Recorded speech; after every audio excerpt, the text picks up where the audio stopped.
Hey everybody, welcome to the stream. Today's going to be a really good one. We have joined with us Marco, and I hopefully I say your last name, Iozzi? Iozzi? Okay. So without further ado, let's talk with Marco. So Marco, you want to introduce yourself, kind of tell everyone who you are, what you do, and all that fun stuff? I started a long time ago in the Ice Age. No, I started around, like I was saying, 1999, 2000, professionally.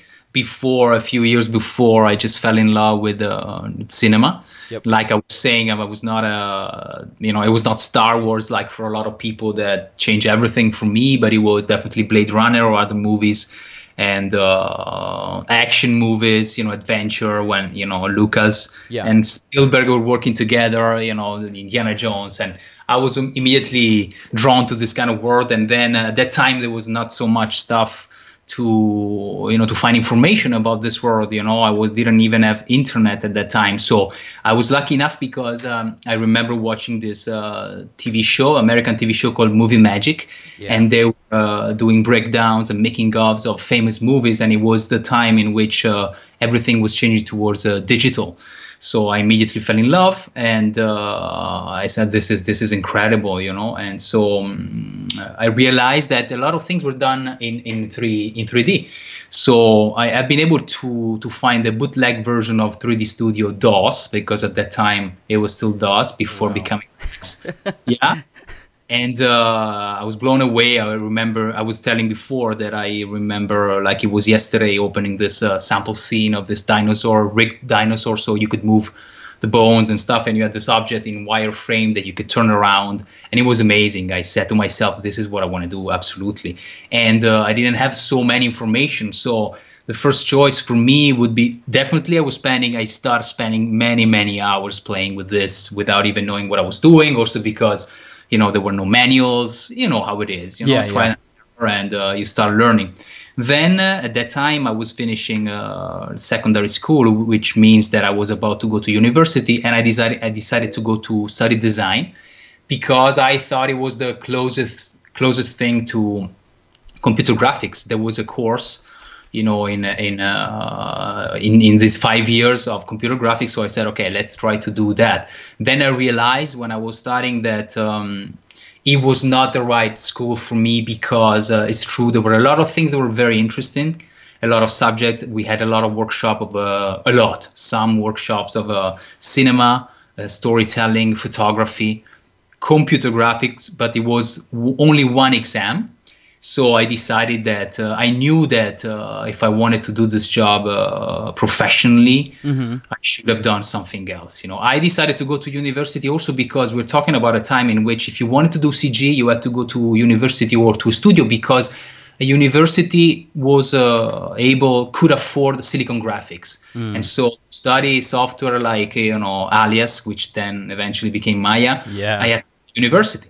But it was a little bit, it was interesting. If, thinking in hindsight, I wouldn't go back to university, definitely. So I'm a dropout. I dropped out. Me too. Woo! Yeah, I understand. But I remember that at that time I was still in Italy. Okay, so I remember that it was this little 4 months course of visual effects, which, thanks to my father, who realized how much passion I had for computer graphics, and instead how little I was studying for the real university, you know what I mean, to have a degree.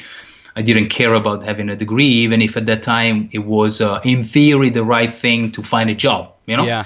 So I decided, okay, let's try to do this. He helped me, and I did this course, not so much for the knowledge, because 4 months is really nothing, even if it was well organized, but because I knew that it would have opened the door of the industry for me. Industry, we're talking about it, we're talking about commercials, TV commercials, quality very, very low, but it was the beginning.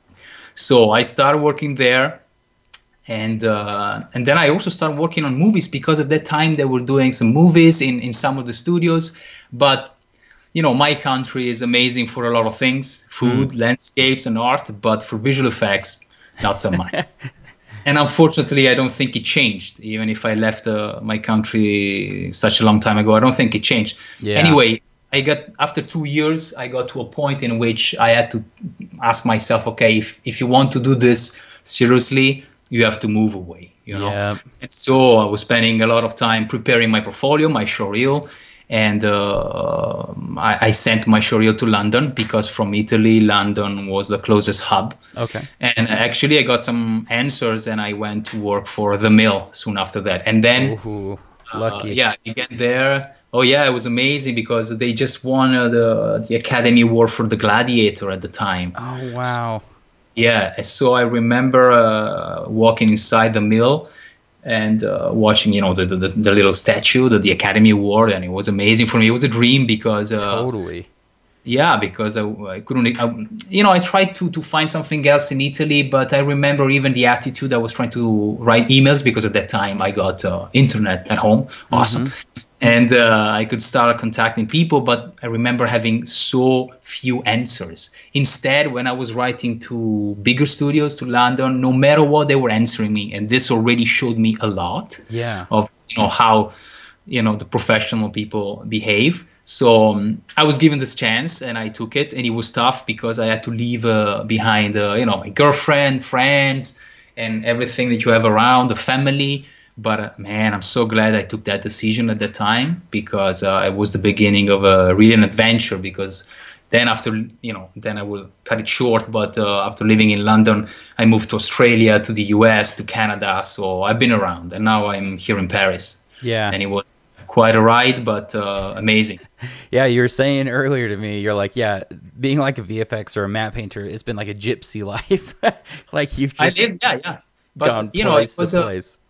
No, absolutely. But it was even outside of the career, and so the work, because that was the reason. It was a great life experience, and I advise anyone to. I mean, maybe you live in LA or close to, or in London, and you're very lucky, because you know your studios are close to you, or I don't know, Digital Domain or ILM. Awesome.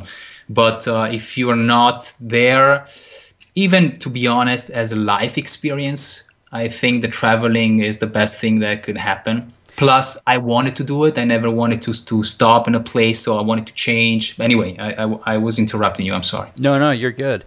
That's really, it's cool, because like I feel like it sounds like if you're single and you like to travel and you want to see the world, like VFX, where you jump in studio to studio, it's kind of a good thing to be in, you know, because then you get to kind of see the world, and you get to work at some really awesome places like you have. I mean, just even looking at your portfolio, it's like Framestore, Mill, MPC, like all, like these are like some of the coolest and largest studios. It's amazing that you got to work with all these companies.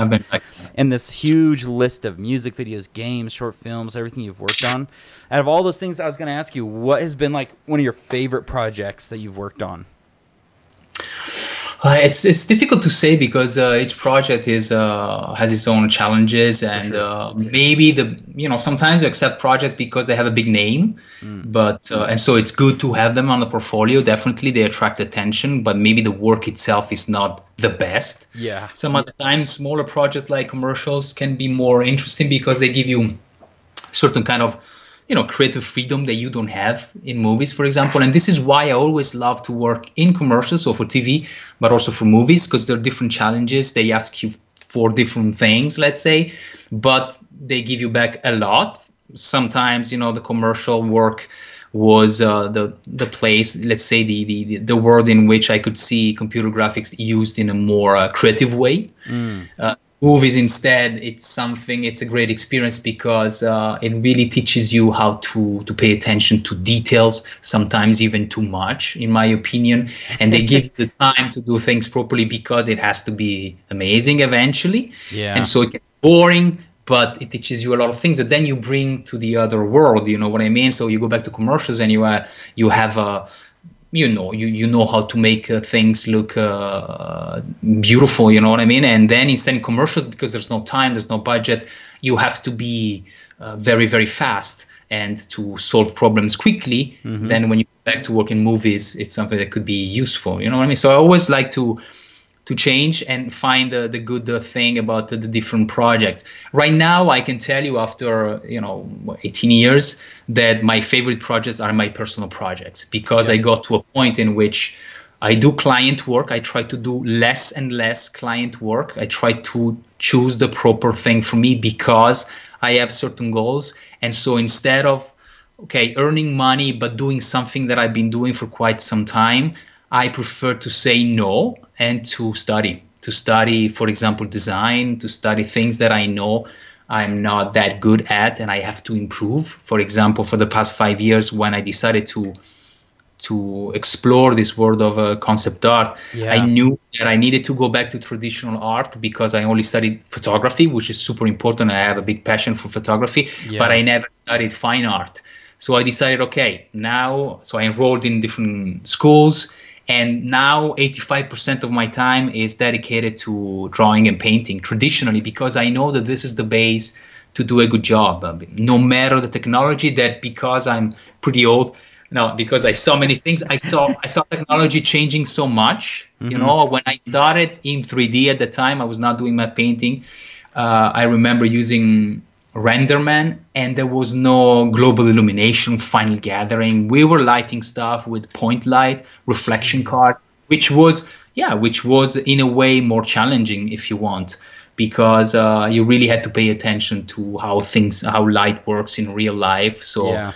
No matter what I was saying is that I saw technology changing, but actually to use the technology in a proper way, if you don't have, let's say, the language to tell certain things, you won't be able to tell beautiful things. You know what I mean? So it's important for me to learn how to use colors and to compose a shot well. And this comes from, in my opinion, from traditional work.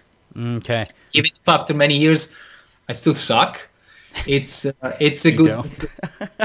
But for traditional, I mean, I still do, and I will always do in a way. But I know that slowly, maybe more slowly, for me than for other people, I'm improving. You know, and I know that what I do there is, no matter what, eventually visible in my, you know, final work, my matte paintings, my concept. Even if I use 3D, if I use Photoshop, you know.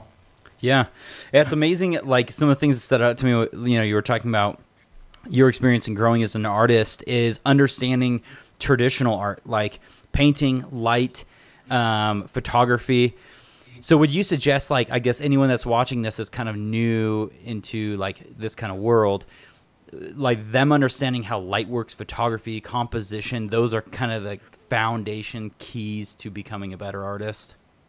Absolutely. This is what I always tell to people who write to me. They ask advice, and definitely I don't talk about, you know, softwares and things. I always say, if you have a chance, go to study traditional art. Yeah. If you're starting out, of course, the tool is very important. Sure. And nowadays there are so many that it's even, you know, difficult to find the right one. Mm-hmm. But I think the first thing is to understand how to learn this visual language. The visual language is not, you know, no matter what you use, is what you have to have as a base, you know, as the fundamentals to be able to tell what you want to tell. You know what I mean? Eventually it comes through. And I saw it on my skin. I felt a limitation of the technology, of the fact I really felt, okay, I need to go back to study the fundamentals, because I know that to be able to be more creative and even more flexible for my clients, I need to be able to use my mind in a certain way, and this comes from studying certain things, how to use the pencil, how to use the colors, the composition, again, the light. Yeah. And yeah. So what tools, I mean, you know, like tools are always changing and getting better and faster and all this. So what ones are you currently using right now? What are your key tools? It depends on which kind of work I do, but if I can start with a pencil and paper to put down my ideas, I do it. I never show it to clients because they would fire me immediately, but it's important for me to put ideas down. Then definitely everything revolves around Photoshop, but sometimes even when I do my painting, I have to do a lot of 3D. So it's good that I've been a production artist in 3D for quite some time, because nowadays that knowledge is useful for me. So when I use 3D, no matter what, I'm Maya based, and so I use Arnold and Octane to render. Mm-hmm. I use ZBrush, and of course Nuke, because often I have to do the pre-comp in Nuke. I used a lot of things. I use 3D Coat, but I nowadays I try to be honest, to reduce the amount of softwares that I use. I mean, that's the goal, because there's so many things and everyone has his own pro and cons. But at the end of the day, I saw with myself that it was risky because I was maybe wasting time. Yep. I'm very excited, like we were saying before, I'm very excited when new softwares come out, because maybe I say, okay, this can make my life easier in a certain aspect. And it's true. But then maybe it's more gets more difficult to balance all the software to make them communicate, you know what I mean? And eventually you always have a deadline. So I'm trying to, for example, right now I'm going back to study a lot ZBrush, because I try different things and they're amazing. But actually ZBrush is very powerful. It's very complex in the way it was thought out. I mean, you can see amazing things done with this, but for me, it's still a little bit of a wall. But I am, trying to, learn more and more. And I would like it to become my place to go, together with Maya.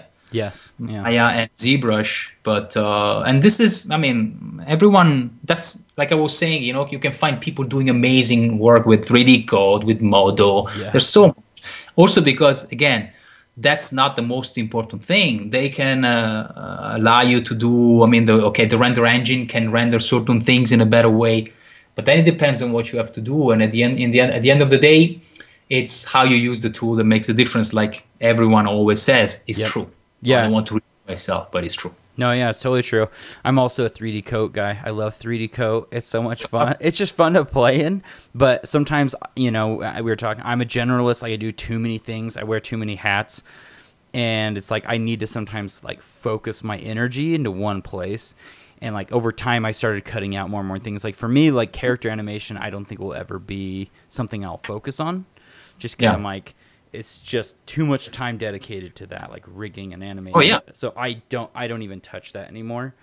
And I am loving more and more. I move closer towards lighting, compositing, rendering. Like I just like that kind of stuff, making it look pretty. Kind of stuff that like you do too, which is I think why your work was so inspiring to me, because you create these amazing images. I mean, not just like your concept art's like incredibly beautiful, but then also even your matte paintings that you do for films, because it looks so photoreal. It looks it blends perfectly. And I was going to ask you about like the workflow, working more so on commercials and movies. What is the workflow when they're like, okay, Marco, we have this shot, and we need to have some buildings or a castle or something back here. What do they give you, and what is your workflow like?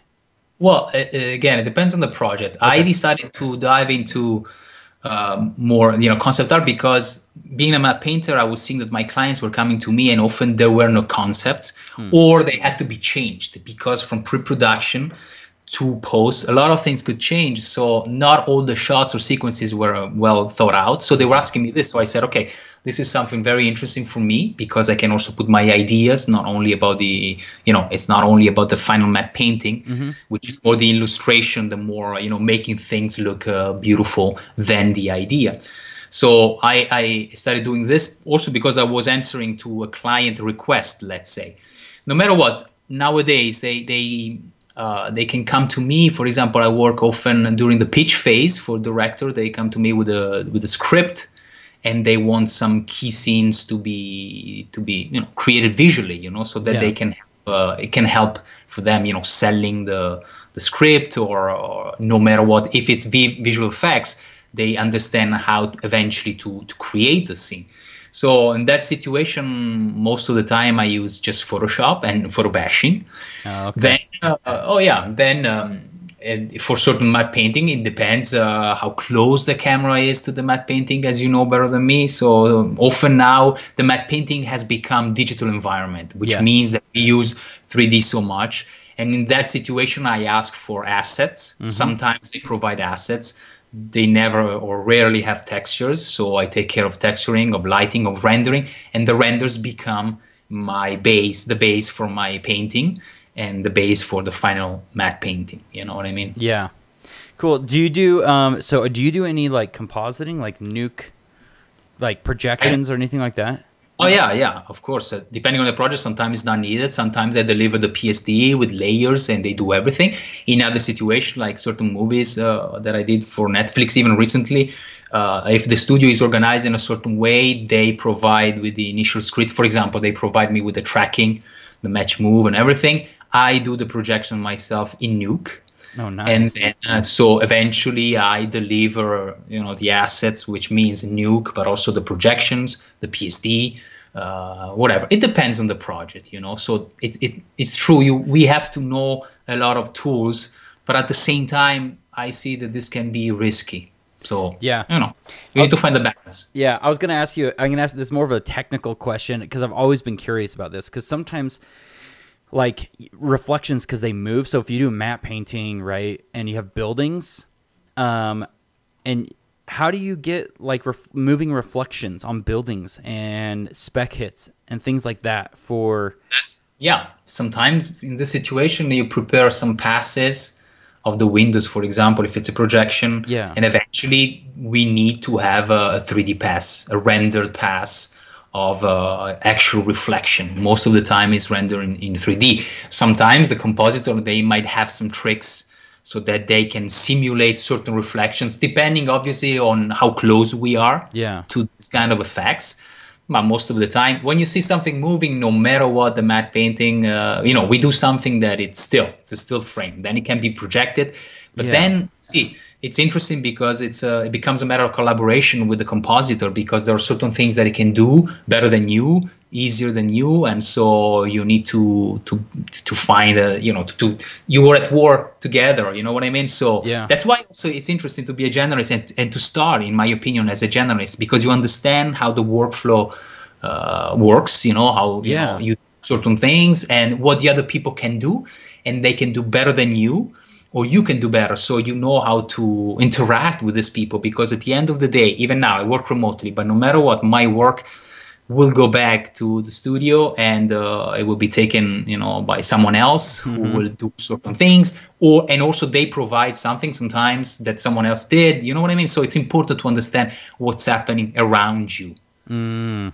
Yeah, because I was just like super curious. Like every time because as the more and more I started learning about like projections and matte painting, I was always like, how do they do reflections in windows? Like the simplest thing. But so they cut out, so they have like a alpha for wherever reflections are, and then IDs, for the windows, for example, and then they can render in 3D. It depends, or then they can, compositors, very good compositors, they have so many tricks available. If they're good, they can do crazy things only in 2D. But again, it depends on the shot. That's why it's very important to know the details, so that you can do a proper breakdown, so that you can understand what's the best technique, the best approach. Because we can do things in so many different ways, but we don't have 3 weeks to do something. Sometimes you have 1 week, 5 days, and so you have to try to find the best technique. You know what I mean? Otherwise, you will not have so many jobs in the future. I was gonna say that sometimes you have to find these like little tricks to be able to get away with stuff. Always cutting corners. Sure. Yeah. How do you, so one other, I guess these are just kind of basic questions, but I feel like a lot of people maybe don't understand. When you have a sequence, so you're working on a TV show or a film, and there's a sequence of shots, it's not just like one epic shot, right? Where you can just do one matte painting. How do you deal with, a sequence of shots? So they're going to have a wide shot, then they're going to cut to mediums, and they're going to turn the camera over the other way. What do you do in that situation? Most of the time, when it's possible. For example, right now I'm working on a movie, and I cannot say too much, but there is this effect, and I have to create this matte painting, but that would be seen from the front and the side. In a situation like this, I tend to create what is called a master matte painting, so a very, very big matte painting that eventually gets repurposed. This is also something that the client generally push you to do, because it's something also that saves time to them. You know what I mean? Because in theory you work less, because it's considered only one shot. Actually, it's something that should be able to cover different angles. But there are certain situations in which this is not possible, and so you try to work in a smart way by creating assets for your matte paintings that eventually could be reused in a way, even if it's from another shot. Or 3D is the way to go, because you have so many different views of the same thing that probably 3D is the right technique, because we can render from different angles. So you spend a little bit more time creating the asset, texturing it, but then you have something that, for example, even if there are different lighting conditions, you can use to render these different lighting conditions and to eventually create the shots. So it always depends. I know that I say this all the time, but actually it's true. It really depends on the shot, because we are forced to work based on the shot, in the sense that what the camera sees, we create it, and what the camera does is very important to decide how we create stuff. Yeah, it's amazing. I've talked to some other artists, and it always amazes me how custom some shots are. They're like, okay, this shot's only for 3 seconds, but we have to sell that one shot, and so they'll do all these little tricks and stuff for that one shot to make that thing work, on that certain angle. And then, like you said, and then they may change angles, same sequence, change angles, and then it has to be re-customized. So it's not as easy as just 3D, create a whole environment, turn the camera, and do all that stuff. So that's very interesting. So I was going to ask you. We were going towards. I'm sorry if I interrupt you, but no, go ahead. We are going towards the direction of with the real-time rendering nowadays. You see, even environments. I saw incredible things done with Unreal, I think it was. Yeah. And so nowadays, thank God not nowadays, but in the future, maybe there will be, this is what we will use. Environments will be rendered real time. And so, but this is what I was saying, no matter what, that's why you have to, even with your portfolio, with your career growing, you have to learn how to sell certain kind of, ideas of design, and a certain kind of sensitivity to the proper look, to beauty, so that no matter what, this is something that you can sell. Yes. You can sell no matter the tool, you know what I mean? Yeah. So, but then, I don't know, maybe in 10 years I won't be doing the job because machines will be doing it, and I will do McDonald's there. No. With all respect to everyone who... No, yeah. No, it's so true, because I've even talked about this with some of my coworkers. We're like, man, AI and technology is getting so good. Exactly what you were saying. GPU renders are getting faster in 3D applications, and then real-time rendering is now getting ray tracing. And so slowly the line's getting blurred, and eventually I think it's going to move towards real-time, or towards where most of the art is done even before they film. And then on set, when they have their real-time engines, it's just real-time rendering everything. But what you said, I think, is very important for anyone that's listening, is you need to have not just the technical skills, but something that can't be taken away, like what your composition, lighting, understanding of those things is very, very valuable, and something that, even if technology gets faster, you'll still have that. And you'll still be able to adapt. So that's incredibly important. What other tips, tricks, or advice would you have for someone that wants to get into concept art or digital matte painting? Well, I would say, like I was saying, for concept art, I think that traditional, not even for concept art, but even for matte painting, the traditional skills are very, very important. And then I think that nowadays it's in a way it's easier in the sense that you can find online so much, and you can find online what works. You can find really good work done by a professional, and this means that you can see what the clients want. That's the level I need to reach, and so it's the advice is there, in the sense that it's always good to be honest with yourself about your possibility, and because you can see what actually the clients want and the kind of level that you have to compare to, and so if you don't reach that level, go back and study. But this is, in a way, we're very lucky. We do something with love. We do something that allows us to wake up every day and learn something new.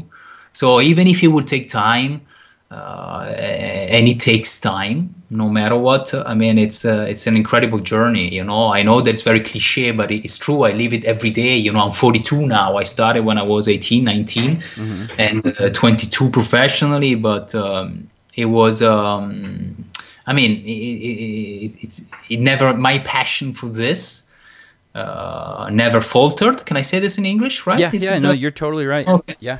Okay, so, and it's good that I see other people that, you know, you see what happened in the VFX industry, and all the problems that you know, the business model has and stuff. But no matter what, I remember seeing some of my friends saying, okay, I have to try to find something else, you know, and to find plan B. But actually, you know, I cannot even think about that. I wouldn't know what to do, you know what I mean? And it's good that I can, you know, wake up every day and do something and learn. Another advice that now that I'm talking, and it comes to my mind, is the fact that it's obvious.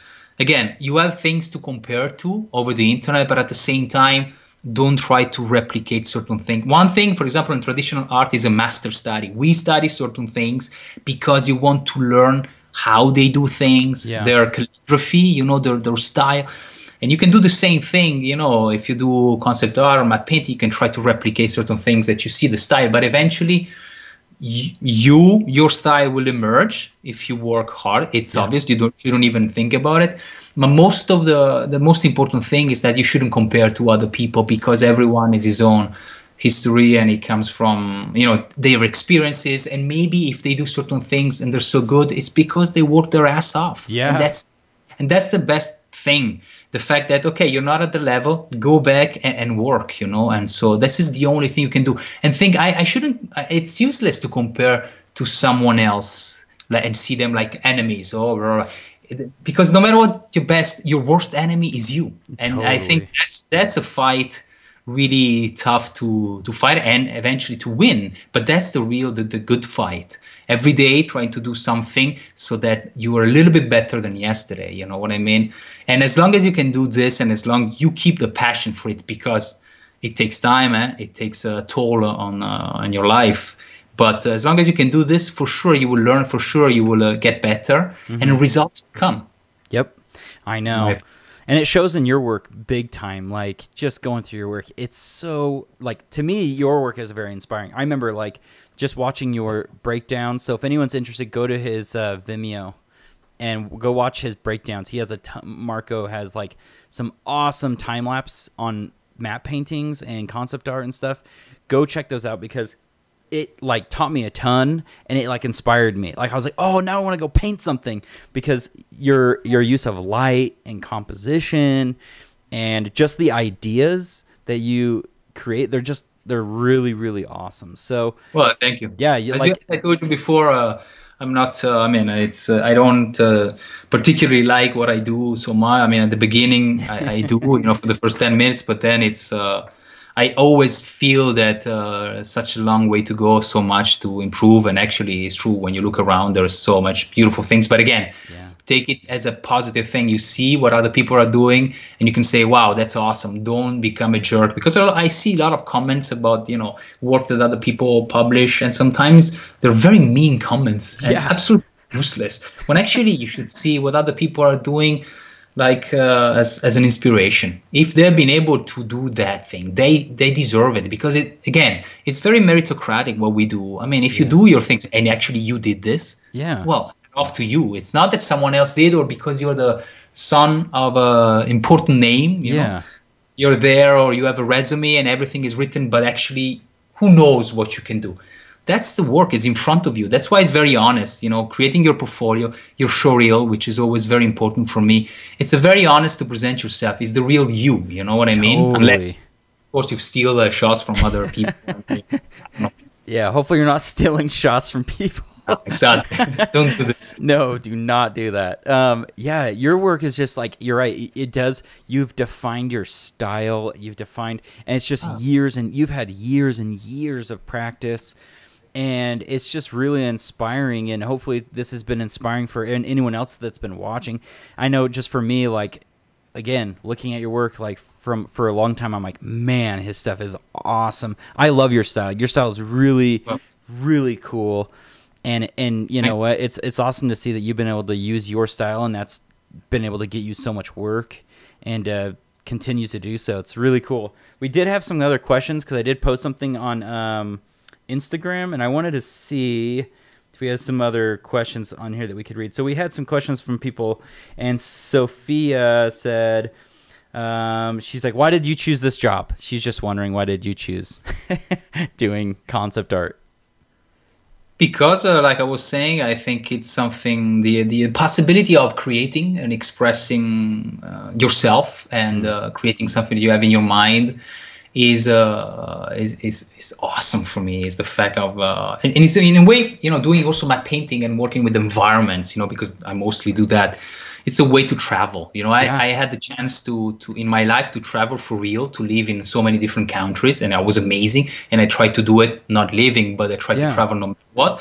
But at the same time, even when I create these worlds, for me, it's like being there. It's very childish, but it's good. It's like this. We have to keep this imagination. Otherwise, we wouldn't do this job for sure. Oh yeah, and I'm like a little kid too. Like I have a crazy imagination. I don't know about you. If I listen to certain music, my mind creates a whole story, and I'm like, and then I want to go create something to like show that thing that was in my head. Oh yeah. So yeah. Look, you see music station there. Yeah, I know. I have like a keyboard, and I used to do music. I don't know why that is. Like maybe it's just the similarities with like music and contrast. They're very connected for sure. Yeah, very, very connected. Yeah. Absolutely. Storytelling. Way to tell stories. Yes, exactly. Oh, yeah. Absolutely. That's why recently I've been very happy because I went back to this passion, and nowadays I'm putting my music on my videos, which was something that I was waiting to do for such a long time. Yeah. And even if it sucks, even if I love it because really it's visuals and music, and for me there's nothing more powerful. Oh, totally. And then you did both of those things, which is rad. You've combined both of those worlds so that they can listen and see the story. I'm scratching the surface, but it's amazing, you know. And again, personal projects, of course, you know, I don't do it professionally, but putting, you know, my ideas, my personal project, even the breakdowns, but putting my music on them, it's really cool for me. It's really cool. That's so rad. We had one more question, I think. Well, we had a couple more, but this is from Cho Ong on Instagram. She said, how long did it take to investigate the personal projects to break into the industry? I think what she's meaning is, like, how many personal projects did you do, I guess, until before you're able to get in the industry? Like, I don't remember exactly how many, but I remember that I had a show reel that was probably like, I don't know, 2 minutes long. Yeah. At the time it was 3D, so we're talking also about the early 2000s. So it was mostly models with textures and lights, maybe turntables, something like this. And I remember that it was something like this. They opened the door. Definitely, like I was saying before, the school that I attended, very little school, had connections to the industry.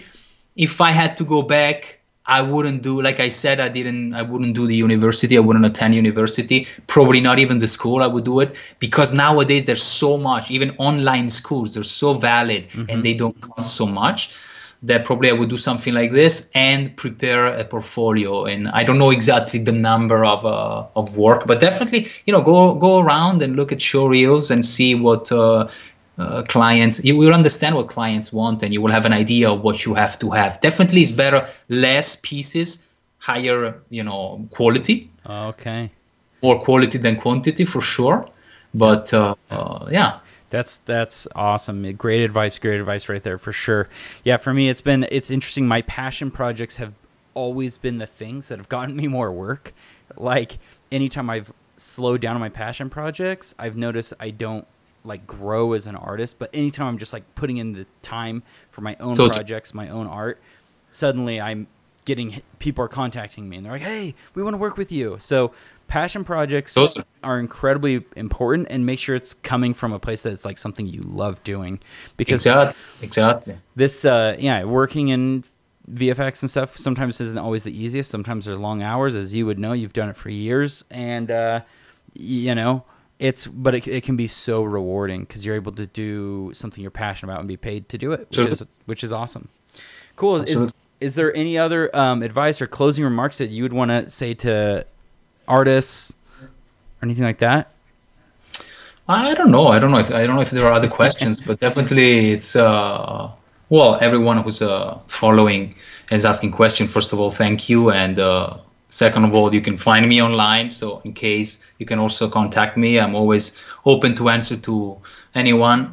And it's good that you're here. And if you're starting out and you see, you know, so many beautiful things, not mine, but online beautiful things, and you feel like, geez, I will never reach those goals. You will if you put the talent, because, you know, talent is not a God-given gift. No. You know, like we know talent, for me, two things: the passion, the true, honest passion and love for storytelling, for images, and then you have to have grit, you have to have balls, if I may say, to stay behind and to put all the hours and all the sacrifice. Yes. You know, but eventually the results come. You know, you don't have to wait for a boss who decides one day, okay, I'm going to promote you.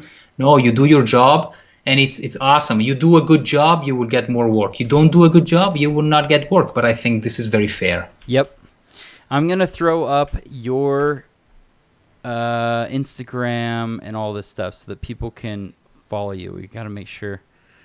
Okay, yes. Thank you. Yeah. So, guys, I put up his ArtStation, his website, and here's his Instagram. Go give him a follow. He has some awesome work. It's just really inspiring.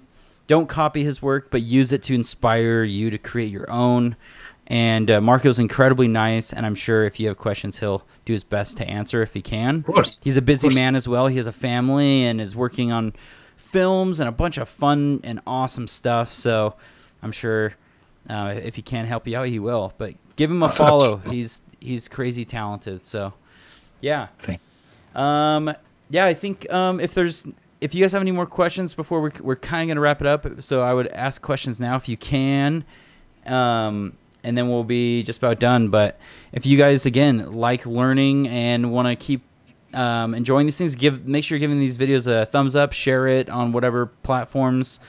And, yeah, we'll just keep doing things like this. I really enjoy talking with other artists, especially someone as experienced as you. It's very insightful to kind of hear someone that works in the industry, worked on films and movies. So it's been really fun for me to hear the behind the curtains and kind of how it works.